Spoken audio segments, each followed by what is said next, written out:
तो चलिए अब करते हैं प्रश्न नंबर 8 जो कि दिया हुआ है। यदि 3 cot a बराबर 4 तो जांच कीजिए कि 1 माइनस टेन ए बटे 1 प्लस टेन ए बराबर होगा कोस स्क्वायर ए माइनस साइन स्क्वायर ए या नहीं। तो ये हमें जांच करके बतानी है कि ये दोनों साइड यानी कि ये वाली साइड जिसको हम LHS कहेंगे और ये वाली साइड जिसको हम RHS कहेंगे ये बराबर होगी या नहीं होगी। तो सबसे पहले हम इस्तेमाल करते हैं जो हमें दिया हुआ है 3 cot a बराबर 4।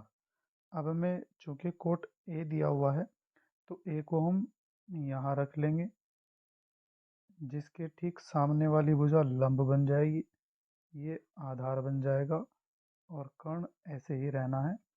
BC हमारी मर्जी है, कहीं पर भी हम रख सकते हैं।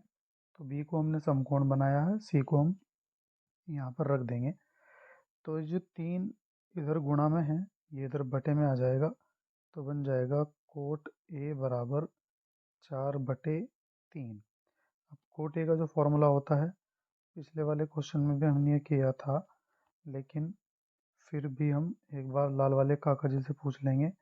साइन कोस टेन कोट, तो कोट यहाँ आता है, कोट के लिए उल्टे चलते हैं तो कोट का फॉर्मूला बन जाएगा A/L, जिसको हम आधार बटे लंब कहेंगे। तो आधार आ जाता है 4, आधार आ जाता है 4 और लंब आ जाता है 3।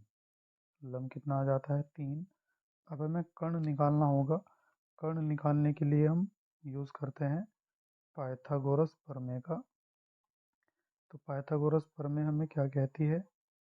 पाइथागोरस प्रमेय से पाइथागोरस प्रमेय हमें कहती है कर्ण का वर्ग बराबर आधार का वर्ग प्लस लंब का वर्ग। कर्ण हमें नहीं पता है तो उसको एज इट इज़ रख लेंगे बराबर आधार दिया हुआ है 4, 4 की घात 2 बन जाएगी। कर्ण दिया हुआ है 3, 3 की घात 2 बन जाएगी। 4 की घात 2 का मान 16 होता है, 3 की घात 9 का मान 9 होता है। इन दोनों को जोड़ेंगे तो आ जाएगा 25 और कर्ण स्क्वायर बराबर आ गया 25। कर्ण बराबर आ जाता है √25, जिसको हम निकाल करके बाहर लिख देते हैं 5। तो कर्ण बराबर आ जाता है 5। तो कर्ण की जगह हम कर्ण रख लेंगे 5। अब प्रश्न को हल करते हैं जो कि हमें दिया हुआ है। डायरेक्ट प्रश्न को हल करेंगे जिसमें हमें कोई भी वैल्यू अलग से निकालने की आवश्यकता नहीं होगी। नहीं तो पहले हम साइन टेन की वैल्यू निकालेंगे, फिर उसके बाद हम साइन की वैल्यू निकालेंगे। ऐसा नहीं करना है।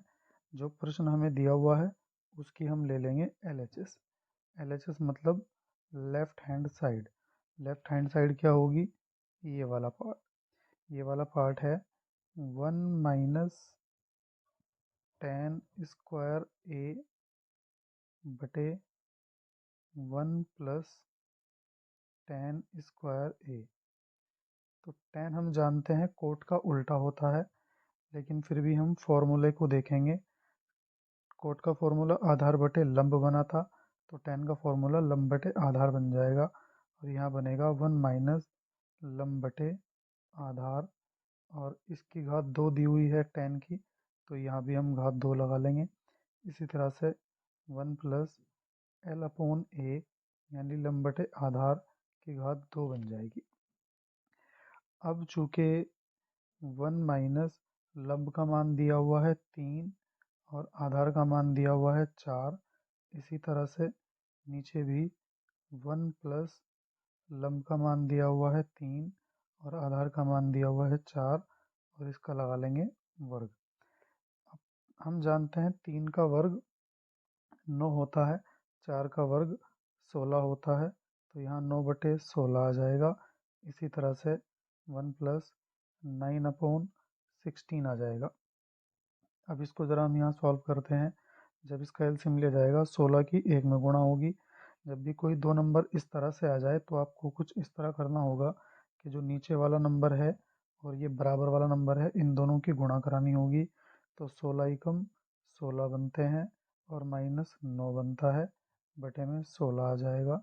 इसी तरह से नीचे चेक करेंगे, इस नीचे वाले नंबर की जो निशान जो प्लस माइनस का साइन होगा, निशान होगा, उसके बराबर में जो नंबर है उससे गुणा करानी है, और ऊपर वाले में इस निशान के अकॉर्डिंग जोड़ देना है या घटा देना है।